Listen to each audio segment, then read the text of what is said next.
Bonjour. Dans cette vidéo, je vais vous montrer comment réaliser avec le logiciel Algodoo la scène des éoliennes.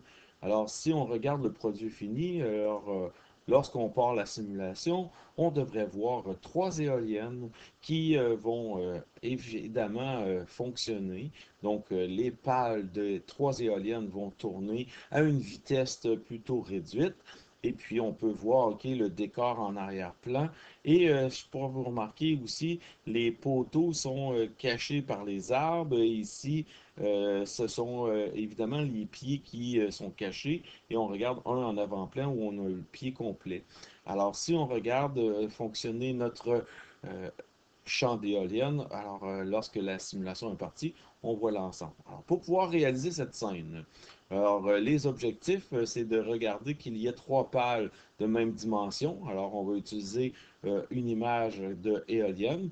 On va découper les pales et on va avoir un moteur central avec un bouton rouge qui est au centre. Le mât central va avoir au moins 3,25 mètres. Il va y avoir une base qui est double. Donc, c'est ici, vous voyez deux euh, bases blanches qui vont être créées, une image d'arrière-plan qui va être sélectionnée et l'intégration de nos trois éoliennes.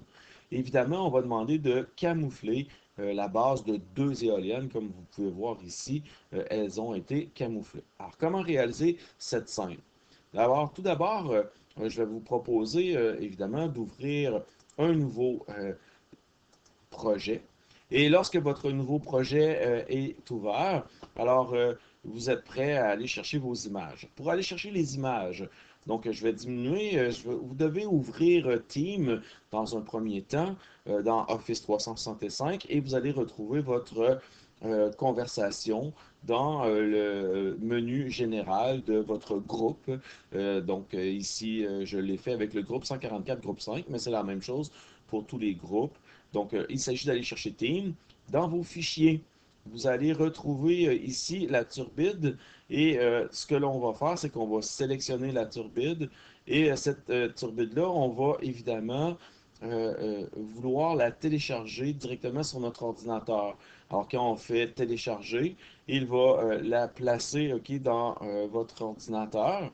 Et ça va être important de vérifier cette turbine-là, elle est téléchargée. Alors après, on va aller la chercher et on va utiliser la scène Appalache. Donc, si vous l'avez fait un après l'autre, on va demander de télécharger également la scène Appalache. Donc, une fois qu'elle est téléchargée, elle se retrouve en bas et il l'a placée dans le dossier téléchargement. Donc, si on veut atteindre notre image, on peut soit cliquer sur le petit triangle affiché dans le dossier, ou bien habituellement, il va l'avoir déjà placé dans le téléchargement. Donc, c'est la première étape à faire, aller chercher vos deux images. Une fois que vos images sont téléchargées, on va réouvrir notre Algodoo. Et cette fois-ci, on va naviguer à partir des dossiers. Alors, pour naviguer dans les dossiers d'Algodoo, vous allez devoir ouvrir le dossier et là, il va vous présenter plusieurs dossiers et on doit aller chercher le dossier Download. Alors, si on regarde le dossier Download, mais attention, cette fois-ci, c'est les dossiers Download d'Algodoo. Donc, ce n'est pas celui-là qu'on veut. Donc, on va devoir reculer.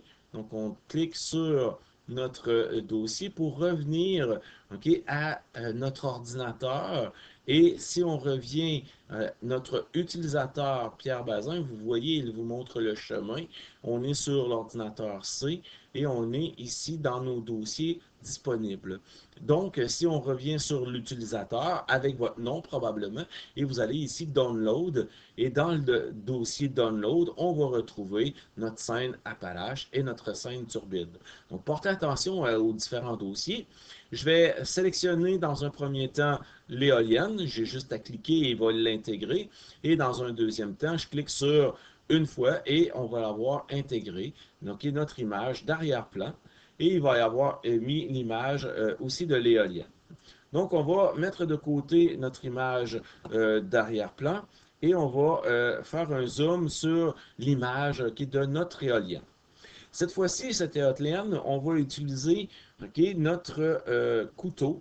Donc, ce couteau-là, on va nous permettre de venir le sélectionner. Et dans un premier temps, on va venir couper la base. Donc attention, OK, parce que vous vous rappelez, votre couteau, on doit utiliser le couteau pour venir cliquer au complet et dépasser. Donc si je zoome, vous voyez, il a fait une coupure. Donc on va s'assurer de venir vraiment faire une coupure qui va être vraiment bien sur la ligne noire. Et à cette fois-ci, j'ai fait OK, la coupure de ma base. Donc, je peux déplacer ici la base. Une fois que j'ai déplacé la base, je reviens OK, avec mon zoom. Donc, je peux tourner la molette pour zoomer. Et je vais OK, venir découper attentivement la pale. La première chose que je vais faire, c'est que je vais utiliser OK, mon bouton de sélection. Je vais venir le sélectionner et je vais venir en faire tout de suite une copie. Donc, je vais prendre mon bouton de droite, je vais dupliquer OK, la tête de l'éolienne pour que je puisse revenir sur le travail après.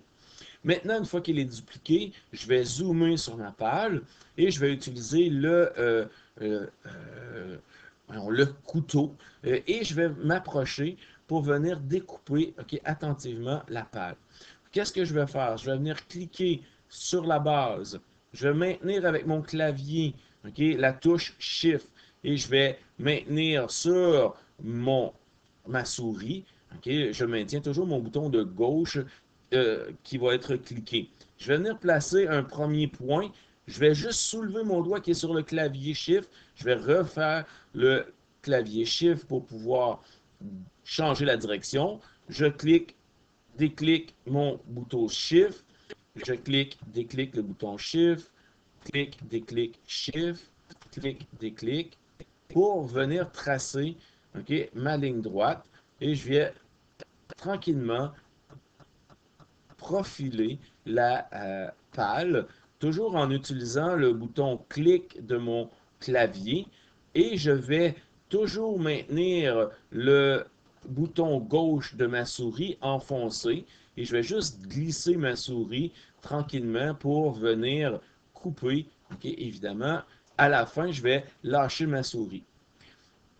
Donc, à la fin, hein, avant d'avoir lâché le clavier, j'ai dû venir tout simplement lâcher la souris pour bien découper. Alors, vous voyez ici, s'il me met toute la souris, toute la pale en blanc, ça veut dire que mon opération de coupage n'a pas fonctionné. Donc, je vais devoir recommencer. Donc, je répète. Donc, je vais utiliser le bouton de sélection. Je désélectionne. Je viens chercher le couteau. Alors, je m'assure d'être avec ma souris mon bouton de gauche d'enfoncer au départ. Je vais cliquer sur mon clavier, bouton Shift, et je vais pouvoir faire une belle ligne droite. Donc, je vais lever mon doigt qui est sur le bouton Shift du clavier. Je vais peser sur le bouton droit, sur le bouton Shift. Alors, ainsi, je lève mon doigt, je déclic le clavier pour venir créer la coupure. Donc, c'est toujours le clavier qui va se lever et se baisser. Donc, lâche la touche, remets la touche, mais je vais toujours garder mon bouton de souris enfoncé durant toute l'opération de découpage. Et ainsi, je vais avoir créé la coupure. Je vais terminer ma coupure, je vais venir sortir au complet et là, je vais lâcher ma souris en premier. En lâchant la souris, voyez-vous, il a découpé la page. Donc, en ayant lâché la souris, je reprends mon outil de déplacement. Je vais venir ici à côté. Et là, je vais venir finir la page. Et avec le bouton, je vais venir sélectionner à côté pour désélectionner. Je vais reprendre mon bouton qui va me permettre d'être le couteau et je vais venir faire une ligne droite. J'appuie sur ma souris, bouton de gauche. J'appuie sur mon clavier sur Shift pour venir faire une coupe qui est droite. Et je lâche la souris en premier. Une fois que ma coupure est faite, je prends mon outil de sélection, je viens sélectionner et je supprime ou j'efface. Vous voyez ici, je vais zoomer parce que je vois que je ne suis pas satisfait. Donc, je vais reprendre mon couteau. Je vais revenir faire une coupure droite. Mais cette fois-ci, je vais la partir du bas et je vais venir maintenir pour maintenir le clavier enfoncé et je viens couper Et regardez bien avec le bouton de sélection, j'ai vraiment sélectionné tout simplement la petite partie et je vais supprimer. Donc, une fois que ceci est fait, donc je vais tout simplement prendre la pale et je vais la supprimer. Et voyez-vous le découpage qui est ici, je vais devenir voir le sélectionner. Donc, je vais tasser la pale, je vais venir sélectionner le découpage pour m'assurer de le supprimer. Comment je fais pour sélectionner tout? Je prends le bouton de sélection, je prends ma souris, avec mon bouton de gauche, je maintiens mon bouton de gauche enfoncé et je vais déplacer ma souris pour encadrer tous les éléments à sélectionner. Je vais lâcher mon bouton de gauche et je vais venir tout simplement appuyer sur mon clavier ou bien sur le bouton supprimer de mon clavier ou avec le bouton, je vais m'assurer d'être le pointe de la flèche sur l'élément sélectionné. Avec mon bouton de droite, je vais pouvoir venir lui dire d'effacer la sélection. Maintenant, je vais prendre la pale que j'ai découpée, je vais utiliser mon bouton de droite, je vais sélectionner la pale et je vais lui demander de dupliquer une fois. Je vais reprendre ma souris, je vais cliquer sur, je vais mettre sur la pale et je vais lui demander de dupliquer. Donc voici, j'ai fait 3 fois, je n'ai pas besoin de découper 3 fois, je peux la dupliquer tout simplement. Donc je vais mettre de côté cette fois-ci mes pales, je vais y revenir un petit peu plus tard à mes pales. Je vais m'approcher maintenant de mon bouton de sélection. Alors, le bouton de sélection ici, c'est-à-dire le bouton rouge, là, je vais devoir reprendre mon outil de coupe, mais je vais vous proposer une coupe avec un cercle. Alors, le cercle, je vais sélectionner l'outil de cercle, je viens me mettre à côté de mon sélection et je vais tracer un cercle qui va aller chercher après, avec le bouton de déplacer, le diamètre de mon bouton rouge. Je vais m'assurer d'être par-dessus le bouton rouge. Et cette fois-ci, le diamètre est bon. Je vais cliquer sur mon bouton de droite avec la souris et je vais venir voir dans les opérations géométriques. Dans les opérations géométriques, je vais lui demander de couper. Donc, en coupant, alors une fois qu'il est placé par-dessus, j'ai coupé, je vais revenir déplacer, je vais venir sélectionner, vous avez vu, il a coupé. Donc, si je prends l'outil de déplacer, il a bien coupé mon cercle. Alors, il a été fait à la dimension du diamètre de mon cercle. Donc, voilà, j'ai découpé mon bouton rouge que je vais réutiliser tantôt. Maintenant, j'ai plus besoin du modèle. Je vais le supprimer. Et cette fois-ci, ce que je vais faire, c'est que je vais venir tout simplement prendre le mât. Et là, je vais m'assurer qu'il est bien à 3,25. N'oubliez pas qu'on avait une dimension respectée. Donc là, je vais regarder maintenant la hauteur. OK? Et la hauteur de mon mât. OK? Si je regarde la hauteur en termes de dimension, je vais m'assurer d'avoir la bonne dimension. Je vais utiliser le bouton et je regarde ici, ça c'est 1 mètre. Alors ici 25, donc je vais m'assurer d'être à 1 mètre 25. Donc voilà, c'était la dimension qu'on avait demandé. Cette fois-ci, étant donné qu'il est placé à l'échelle, j'enlève mon bouton. Je vais revenir ici et là, je vais placer évidemment la pale. Première pale, je vais venir prendre mon outil de déplacement.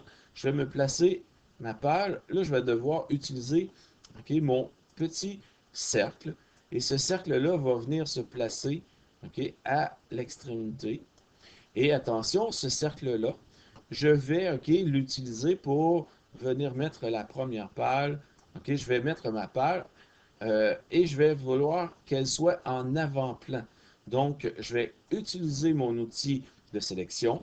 Je vais venir dans ma sélection avec mon bouton de droite. Je vais aller voir l'outil de sélection et je vais lui dire de le mettre au premier plan. Ensuite, je vais chercher ma deuxième pale. Je vais la déplacer. Mais vous avez remarqué, cette pale-là doit être à 90 vers le haut. Donc, je vais utiliser le bouton de mise à angle et je vais le mettre à 90 tout simplement vers le haut. Je m'assure d'être à, bon, c'est 120 degrés selon celle que vous aurez choisie et on va venir le placer au haut Et attention, on va la placer avec le bouton de droite. On va lui demander de la sélection, de la mettre au premier plan. Ensuite, on va prendre la pale, on va la déplacer et je vais la faire tourner avec l'outil de pivot.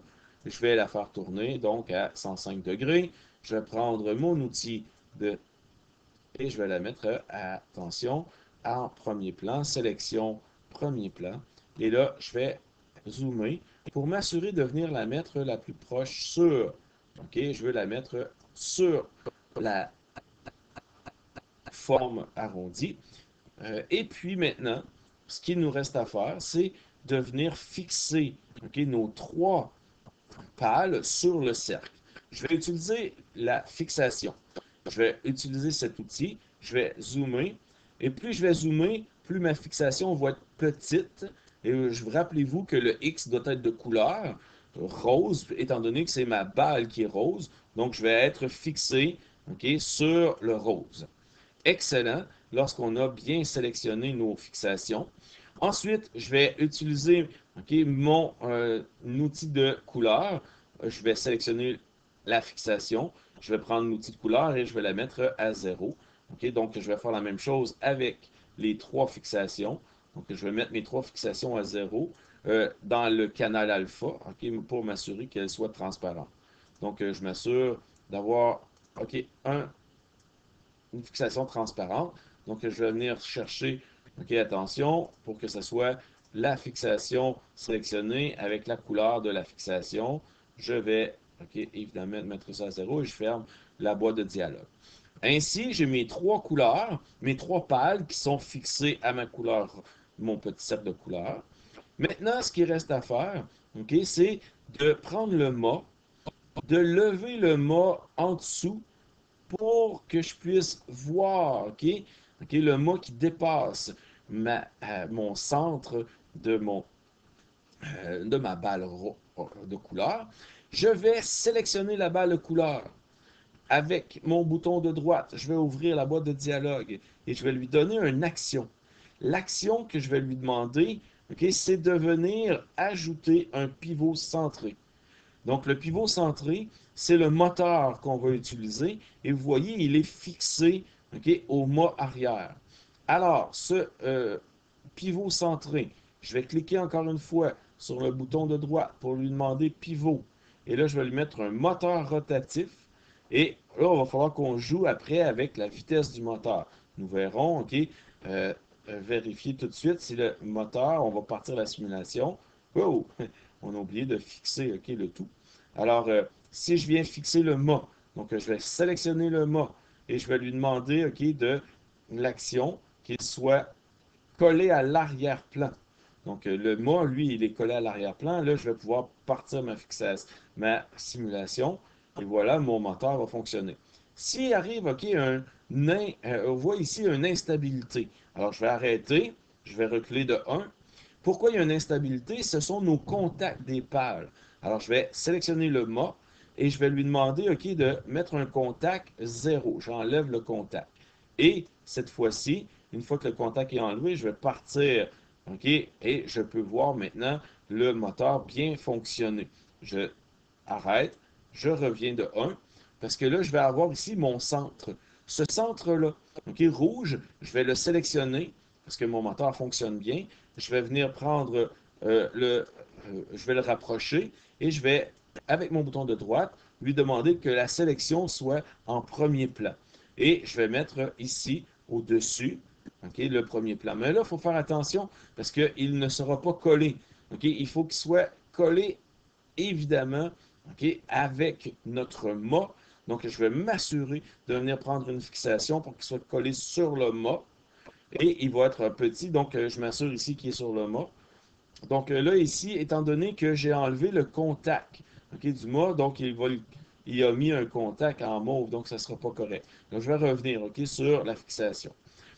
Si je vais, okay, évidemment, fixer, on va regarder comment il va travailler, mais attention, mon mât, ok, voilà, ici, il est en blanc, c'est ce que je veux.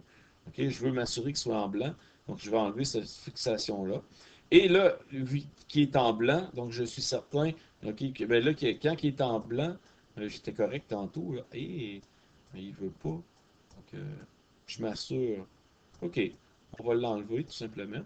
Et ce contact-là, il faut faire attention parce que je vais prendre l'outil qui va être de sélection. Je vais venir le sélectionner. Je vais m'assurer, OK, que les contacts ne soient pas en A parce que je ne veux pas qu'il y ait d'instabilité. J'enlève le contact et je vais m'assurer maintenant de regarder comment il va fonctionner. Probablement que je vais prendre le bouton, l'action, il est déjà collé, donc on va s'assurer qu'il va tenir. Wow! C'est ici la pièce de mât.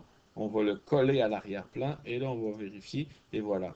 Donc, on s'est assuré que tout fonctionne et j'ai mon éolienne qui est en fonction.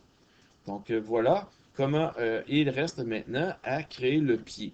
Alors, le pied, je vais prendre la grille et je vais m'assurer de venir créer tout simplement un bloc. Un premier bloc qui va créer le pied.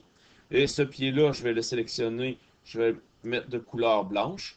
Donc, je vais le mettre à la même couleur. Et je vais créer un deuxième pied qui va venir, encore une fois, on va lui mettre la couleur blanche. Et une fois qu'il va être créé avec la couleur blanche, oups, je sélectionne mon rectangle, je le mets la couleur blanche, OK, et je peux enlever la couleur. Donc, vous avez vu, j'ai créé le pied. Et ce pied-là, ben, on va s'assurer qu'il soit collé à l'arrière-plan. Donc, je vais le sélectionner avec mon bouton de droite, action, coller à l'arrière-plan. Et je vais prendre le deuxième, coller à l'arrière-plan. Ainsi, lorsque je vais démarrer, je peux voir qu'ils restent ensemble. Donc, je vais enlever la grille. Maintenant, tout ce qui me reste à faire, c'est de placer OK, la scène et de placer, évidemment, l'éolienne avec la scène. Ma scène, là, je vais prendre la mise à l'échelle, puis je vais pouvoir mettre à l'échelle cette scène. Là, il faut faire attention ici, parce que mon mât, je l'ai perdu. Donc, je vais tout simplement placer ma scène. OK, je vais l'enlever à côté, je vais venir chercher le mât, et je vais lui demander de mettre mon mât, non, la scène que je vais sélectionner, je vais aller dans la sélection, je vais dire de mettre à l'arrière-plan la scène. Donc, je vais m'assurer que cette scène-là soit placée en arrière-plan pour qu'on puisse voir le mât au complet. Et ainsi, je vais prendre mon bouton de sélection. Je vais sélectionner au complet l'éolienne et je vais la descendre pour qu'elle soit au bas. Et je vais prendre mon décor et je vais venir le placer sur le centre. Et je vais faire bien attention pour que le contact soit à zéro aussi de ma scène. Et là, si je pars ma simulation, j'ai oublié de fixer la scène. Je vais prendre un outil tout simplement, bouton de droite, je vais lui dire action, coller à l'arrière-plan, et là, je vais pouvoir démarrer ma situation. Donc, voici la première section. Alors, il nous reste tout simplement à sélectionner l'éolienne. Et là, rappelez-vous aussi, je vais tasser l'arrière-plan. Je vais venir l'outil de sélection. Je vais tout sélectionner et je vais, avec mon bouton de droite, lui demander de dupliquer une fois et je vais demander de dupliquer une deuxième fois. Et cette fois-ci, je vais avoir mes trois éoliennes. Maintenant, c'est à vous de les placer à l'intérieur. Quand je vais sélectionner l'éolienne, je vais demander de la cacher. Et on verra ça dans une autre vidéo pour expliquer comment cacher le pied. Oups, attention, lorsque vous faites votre sélection, vous devez tout sélectionner et là, vous allez pouvoir déplacer votre éolienne, la mettre à l'intérieur de l'image. Je prends mon bouton de sélection, je déplace et je mets mon éolienne. Et dans une prochaine vidéo, si je pars la simulation, je m'assure que mes boutons soient vraiment collés. Donc ici, le bouton, je vais venir le mettre action collé à l'arrière-plan. Et puis, je vais venir ici, le bouton, je vais venir m'assurer qu'il soit collé à l'arrière-plan. Alors, si je pars la simulation, donc, je vais être certain que tout fonctionne. Donc, faites attention parce que ici, j'ai donc à bien sélectionner le bouton qui soit collé à l'arrière-plan et non, bon là, il est collé. Donc, on va vérifier si tout fonctionne. Je vais revenir à 1. Donc, je m'assure qu'elle soit bien collée pour qu'on puisse voir. Donc, voyez-vous, là, ça marche. Donc, je recule de 1. Donc, ça tourne. Je reviens voir pour sélectionner seulement. Donc, voyez-vous, tout est sélectionné.